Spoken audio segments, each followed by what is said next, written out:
김민아의 시사 위키. 김민아 기자 어서 오십시오. 안녕하세요. 시사 위키 첫 번째 순서는 이 말도 많고 탈도 많은 은산분리 문제인데요.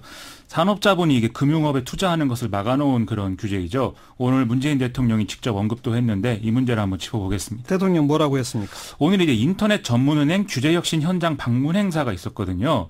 이제 핀테크라고 많이 하는데 이게 파이낸스하고 테크놀로지의 합성어인데 뭔가 은행 업무를 이 IT 기술을 활용해서 하는 게 이제 핀테크입니다.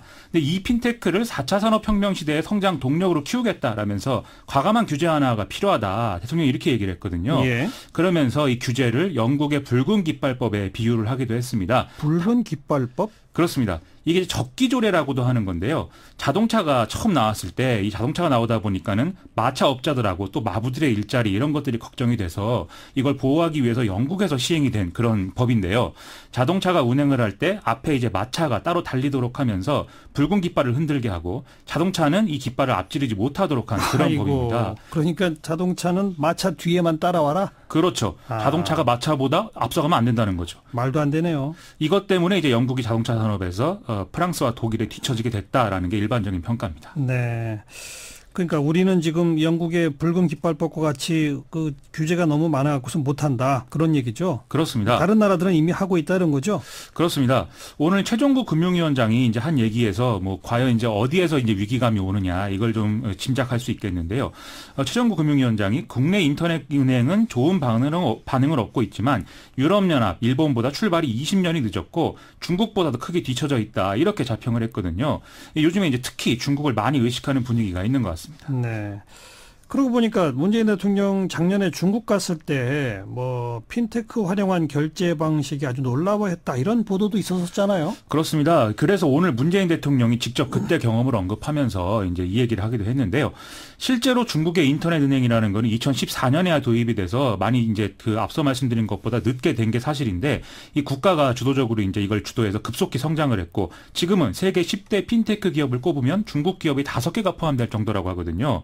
우리 입장에서 보면은 과거에 제조업은 미국, 일본, 중국에 좀 막혀 있으니 금융과 서비스업을 키워야 된다 이런 논의를 하기도 했지만 지금은 그것마저도 위협을 받는 그런 상황이 이제 됐다 이런 인식인 겁니다. 하지만 은산분리 규제 완화에 반대하는 목소리도 여전하죠, 우리 사회에. 그렇죠. 오늘 그러지 않아도 정의당 추혜선 의원실하고 경실련, 참여연대 이렇게 해서 이제 토론회를 열었는데요. 여기서 이제 반대 주장이 많이 나왔습니다. 일단 은산분리 유지가 애초에 대통령 공약이었는데 이것과 이제 맞지 않는 행보가 지금 나오고 있는 것이고 오히려 이런 은산분리 규제 완화는 전임 정권이 추진하던 사안이다 이런 지적들이 많이 나왔고요.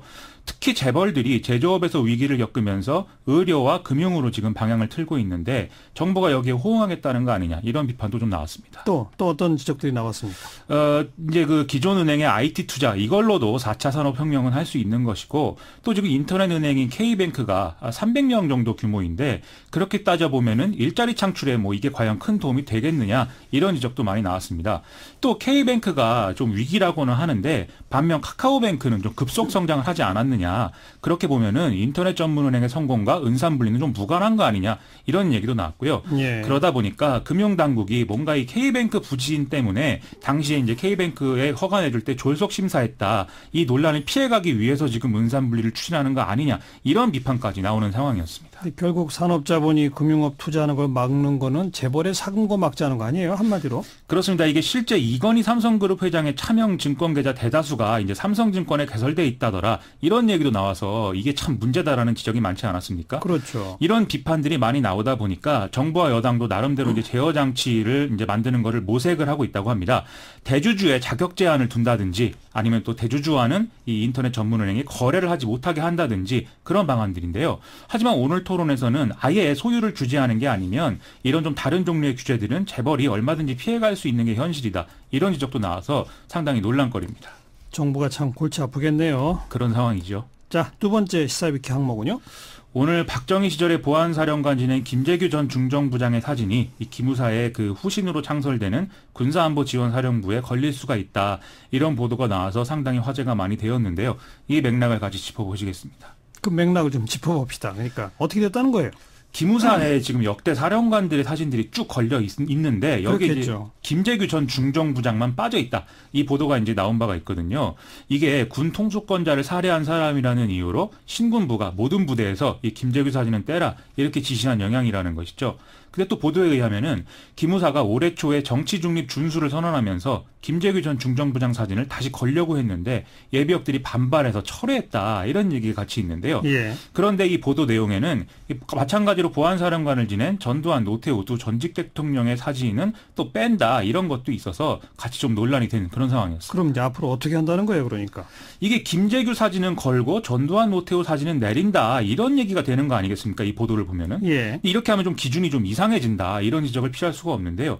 전두환 노태우 두 사람의 사진을 빼는 것은 부패 및 내란, 외환죄 등의 혐의로 형이 확정된 지휘관의 사진을 부대 홍보관 게시를 금지해야 된다. 이 방침에 따른 것이라는 건데, 네. 이 뭐 김재규 전 중정부장도 당시에 논란이 있기는 했지만 내란 목적 살인 혐의로 이제 사형이 집행되지 않았습니까? 네. 그래서 좀 형평성에 문제가 있다 이런 지적을 피할 수가 없다는 그렇죠. 거죠. 방침을 따르려면 셋 다 없어야 되는 건데. 그렇습니다. 정치적 논란이 나오겠네요. 그래서인지 지금 새로 창설되는 안보지원사령부 회의실 등의 역대 보안사령관과 기무사령관 사진은 게시하지 않을 예정이다. 이 보도가 지금 후속으로 나와 있는데요. 올해 초 이 방금 논란 때문에 역대 사령관들 사진을 회의실에서 다 제거를 했고 대신에 이제 사진들을 역사관으로 이관한 상태라는 것입니다. 이 역사관에는 기록 차원에서 이 김재규 전 중정부장을 포함해서 모든 역대 사령관 사진을 게시한 상황이라고 합니다. 전두환 노태우까지. 그렇습니다. 그럼 새로 만들어질 사령부에서도 역사관은 그냥 그대로 간다는 겁니까? 이게 이제 아직 그 정해진 바가 없다라는 게 국방부 관계자 설명인데요. 언론 보도에 의하면은 이 새로운 안보지원사령관이 이제 1대 사령관인 거는 맞다. 그런데 앞으로 이제 그 역사관을 운영할지 문제는 새로운 사령관이 고문해서 정할 문제이다. 이렇게 얘기를 하고 있거든요. 대통령이 분명히 기무사를 해편하고 새로운 사령부를 만들어라. 이렇게 지시하지 않았습니까? 그래서 좀 역사관은 따로 운영하지 않는 게 좋지 않을까 싶은데요. 아무튼 이런 논란 자체가 기무사의 어떤 정치적 성격 이것을 보여주는 것이다. 이렇게 볼 수 있는 부분인 것 같습니다. 자, 다음 항목은요. 이재명 경기도지사의 뭐 조폭 연루 그리고 뭐 정신병원 강제 입원 지시 의혹 이런 것들이 제기되고 있는 상황인데요. 방송인 김어준 씨가 여기에 말을 거들면서 또 논란이 확산되고 있습니다. 뭐 음모론을 펼쳤다면서요? 그렇습니다. 이게 김어준 씨가 진행하는 팟캐스트 방송에서 이재명 지사 논란이 불거지는 이유는 보수 세력의 음모다 이런 주장을 한 것인데요. 구체적으로는 보수 작전 세력이 이재명 지사에 대한 부정적인 인식을 모아서 절대악으로 지금 만들고 있고 이게 상당한 성공을 거두고 있다라는 겁니다. 이것이 디바이드 앤 룰이다. 이런 얘기도 같이 했습니다. 결국 진보 진영을 분열시키는 디바이드 하는 것이다. 이거죠? 그렇습니다. 그래서 진보 진영을 분열을 시켜서 차기 대권 주자 중 하나인 이재명 지사를 무력화시키는 거 아니냐 이런 주장이고요. 또 실제로 이재명 지사를 차기 대권 주자 구도에서 낙마시키고자 하는 욕망이 또 법여권 일부에 있는 것도 사실이다. 이렇게 얘기를 했거든요. 결국 정권 재창출 무산을 노리는 거 아니냐라는 게 김어준 씨 주장입니다. 정말 그럴까요? 실제 뭐 보수의 드루킹 같은 어떤 작전 세력이 있는지는 잘 알 수가 없는 상황인데 그런데 이재명 지사가 어떤 정치인이냐 이것과는 별개로 이 문제가 어떤 전형적인 음모론처럼 인터넷에서 확산되고 있는 것은 사실인 것 같습니다. 조금이라도 이재명 지사와 지금 관련이 있다 싶으면은 무조건 반대하는 분위기들이 지금 형성하고 있는 것이거든요. 요즘 인터넷에 이런 사례들이 아주 일반화되고 있어서 좀 걱정되는 부분들이 있습니다. 더 좀 상황을 지켜봐야지. 아직은 판단이 이르네요. 이재명 지사가 좀 직접적으로 잘 밝혔으면 좋겠습니다. 수고하셨어요. 고맙습니다. 김민아 기자였습니다.